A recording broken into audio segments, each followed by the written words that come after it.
Hello, my name is Megan Osborne Harrell, and this video is for my fellow oral communications teachers. So I was giving a whole lot of thought the other day to when I first started teaching oral comm.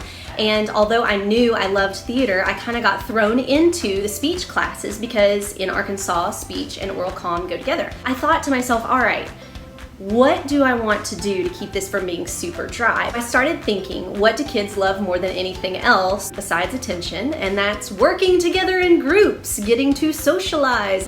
What I did, I started off every single unit with a group project, and then I allowed them to go into their 5-minute speech. So for instance, before our demonstrative speeches, we did short how-to speeches, and the kids performed these by themselves, but they actually worked in groups on these so they could kind of work together and help each other, especially if their subjects were very similar.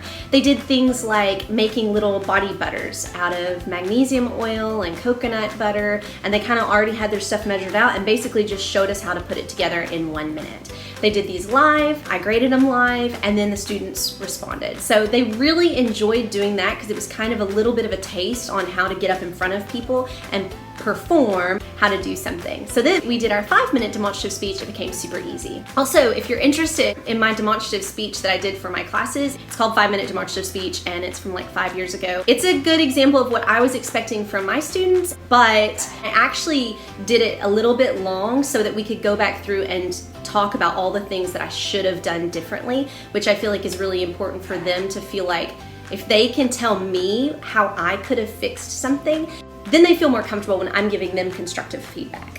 When we did persuasive speeches, the kids got into groups and they created infomercials for something completely insane that is totally their own idea. They had to have a prop to go along with it, and then they had to film and edit it and then present it to us in like a movie day. So all of the students presented these ridiculous like 2 or 3 minute infomercials to the class. Not only did they have a blast doing it because you know they love having the iPads and or their computers or their phones with them in class, but also they got to work with their friends, they got to entertain their friends, and then they got to present what it was in a nice polished format, which I think was really important for them to help them to feel super confident.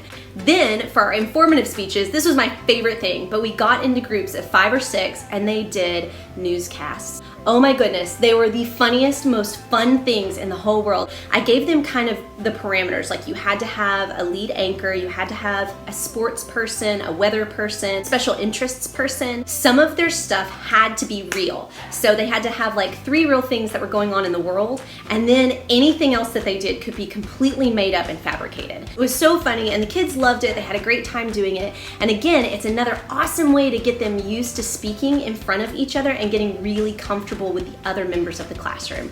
So when it comes time to do a big 5-minute scary speech all on their lonesome up there, they're not nearly as terrified. So I loved working in groups. I feel like that's one of the most important and lost arts in speech that there is. I just wish that I would have known some things when I first started teaching. So I want to tell you a few things that I use in the classroom that work really great. So I do something called the PIP, which is a positive improvement positive. Now you might have heard of this before, called the sandwich method. After someone gives a presentation or a demonstration, we are going to give them some positive things that they did really well, a few improvements of things they really need to think about for next time, and then end it on a positive note. I allow the students in the classroom to help me with this. We learn it the very first week of school, and we do it all the way through their 12th grade year. They get really good at doing the PIP method, and they give excellent positives and really thoughtful improvements. I've seen a lot of students, even like 7th graders, by the end of the year, they're like, wow, my positive is how much more comfortable you seem. You just look so much more confident and your voice is clear and crisp. So these are things that are totally the audience's opinion, and so if I, as the teacher, feel like that's something that should not have been said, I can always change it to be maybe more of what that person was trying to go for. But you know your students pretty well, so you'll know who to call on and who not to call on. I just really feel like the PIP is so important because it helps the student say, okay, okay, I can do those things better, but they leave on a good note feeling like, and this is what I did great, I love that. Plus they're gonna get more positives than they do improvements. Another thing that I always did in my oral comm classes is I did a bell ringer. I would have something on the board already when they would come in that has to do with what we're talking about today. I call these questions, comments, and snide remarks. I don't really remember what that's from. I think it's from Saved by the Bell. I don't know, I could be wrong. A lot of the times it would be a story, something like, tell me a time that you were super embarrassed in front of someone that you would rather not have been embarrassed in front of. And you're gonna get the kids really comfortable with each other, again, sharing these kind of personal things, but also it's a chance that you get to know the kids and you get to hear some of their personal stories in their life. And it gives you an opportunity to take roll or do whatever you need to do at the very beginning of class each day. And a lot of times, because you'd run short on time in a class like oral comm or theater, I would say, okay, turn to your neighbor, you have 20 seconds to share with your neighbor, then your neighbor will have 20 seconds to share with you. Go. Kind of saves a little bit of time for me and keeps me from having to call on everyone in the classroom to share what they want to share that day. Finally, one of the most fun things that we did in class was our mass media unit. But we would do a 10-minute film festival. So we as a class collaborated and created the base for the movie, and then we dropped in the 10-minute plays within our base, if that makes sense. So everybody was in the kind of introduction and the in-between parts and the conclusion, because they were all really different subjects and we needed a way to kind of link all of them together. Then on iMovie, I would just throw them all into order. On the last day of class, we would sit in the theater and we'd watch it on the huge screen, turned up as loud as it could go. It was always so much fun. In fact, I still have the first year film that we made called Jason's Nightmare.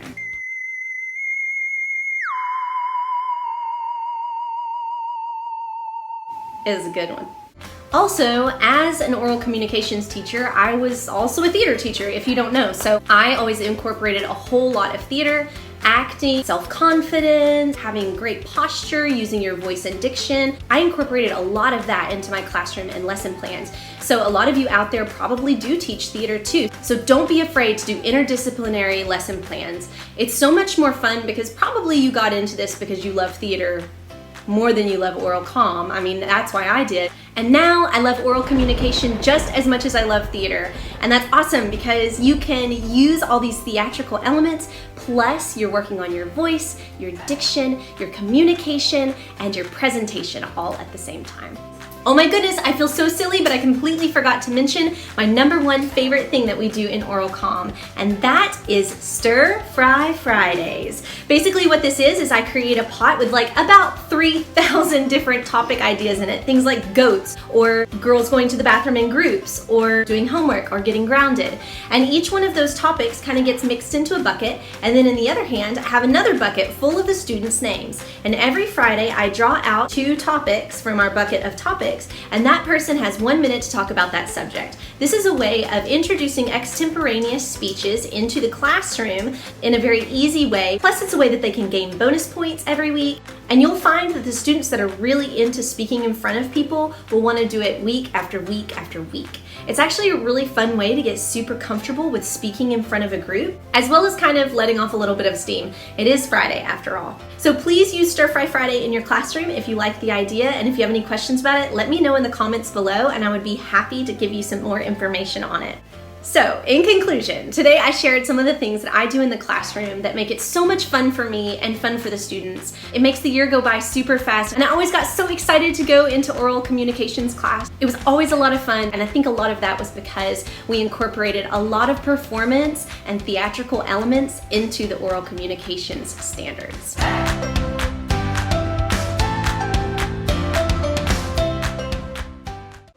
If you enjoy this information, please don't forget to like and subscribe, and then hit that notification bell so you don't miss out on any of the cool stuff that I'm putting out every single week for you and for your students. My name is Megan Osborne Harrell, and even as teachers, you got this, guys.